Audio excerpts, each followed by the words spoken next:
Our revolution must use the technology of big tech, their cloud capital, in order to cooperate and in order to activate our campaigns across the board internationally in a coordinated and effective fashion.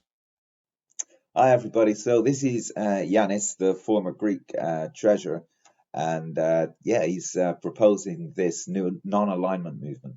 And the video's online. You should check it out for sure. I'm making a short video here just to explain a few of the points. So let's let him go on and see where he takes this argument.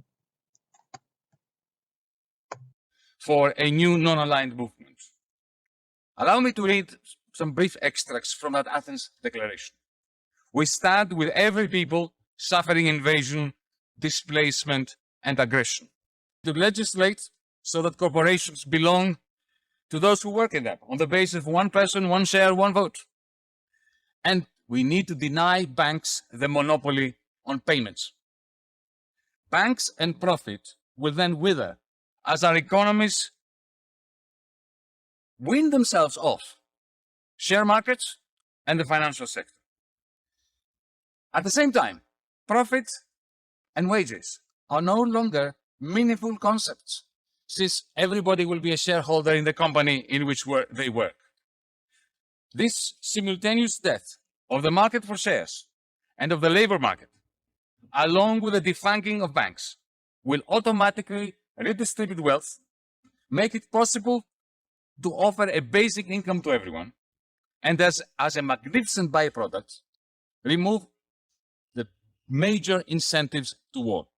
So he's not pulling any punches here, is he? He wants a real revolution, a substantial and significant revolution.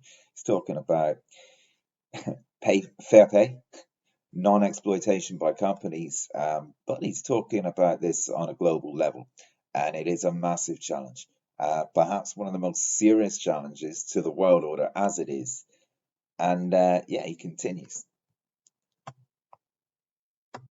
Any transition to a sustainable economic order will require a large green investment fund.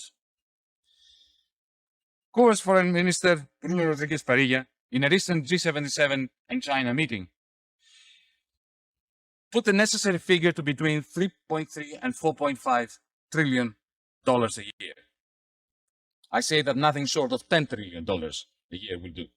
Okay, so now we see that this global revolution is also tied to a green revolution, that we can't have one without the other.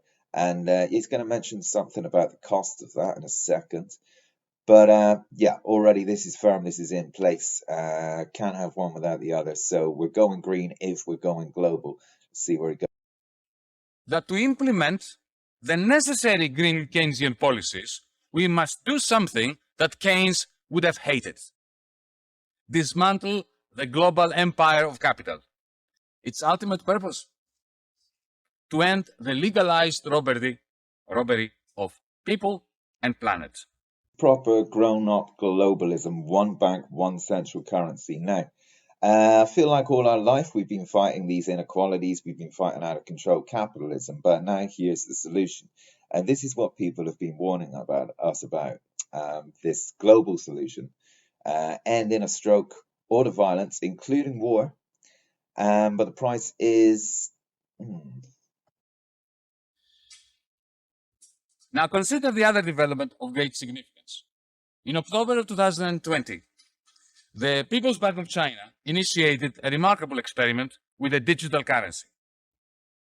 If you put together WeChat or apps like WeChat from the Chinese private sector with the Central Bank of China's digital currency, what you have is the only superhighway of money and data that can compete with that of Wall Street, the Federal Reserve, the Central Bank of the United States, and Silicon Valley put together. Yanis is pointing out here is that there is an alternative now. For the first time in our lifetime, the monopoly's been broken, and this obviously shows the way. So here's the plan in a nutshell right now. How do we do it? Our revolution must use the technology of big tech, their cloud capital, in order to cooperate and in order to activate our campaigns across the board internationally in a coordinated and effective fashion. There's hope. And the last question, of course, is where are we going to be when all this is done? And Yanis has something to say about that too. The end of capital's power over society will allow communities collectively to decide health provision, education, and investment in saving the environment from our virus-like growth.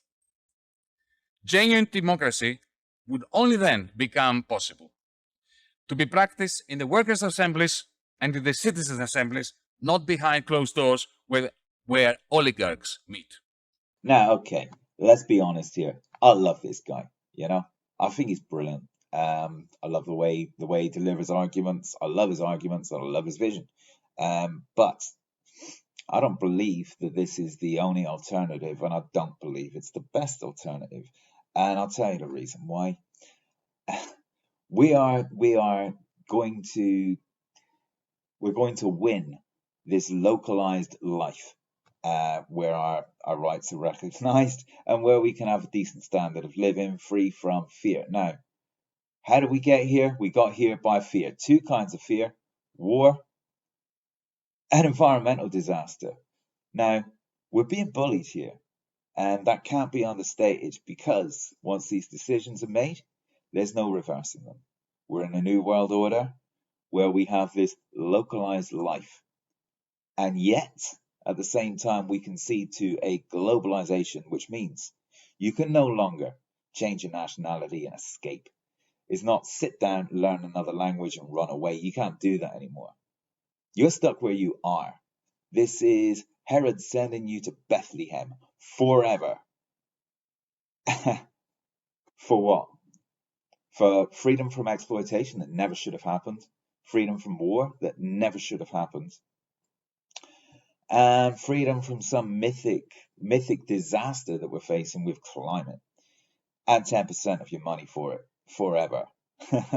And try coming up through the ranks in this globalism world when you've been raised by, local teachers, seeing your local little world, which is identical to every other local little area.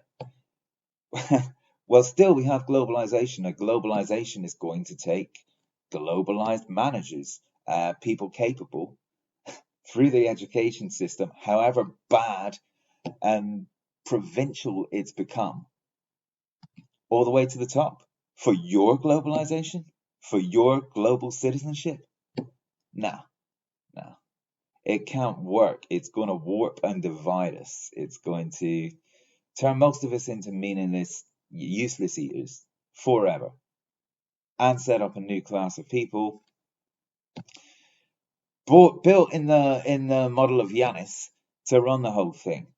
We're going to miss the old chaos, and that's why I'm still going to contest with this new non-alignment policy and go for something a bit more substantial, a bit more grounded in personal power, which is why I'm staying with 10 billion states. But good argument, Yanis. Love your contribution, mate. You're still a hero, and God, I hope you're sincere.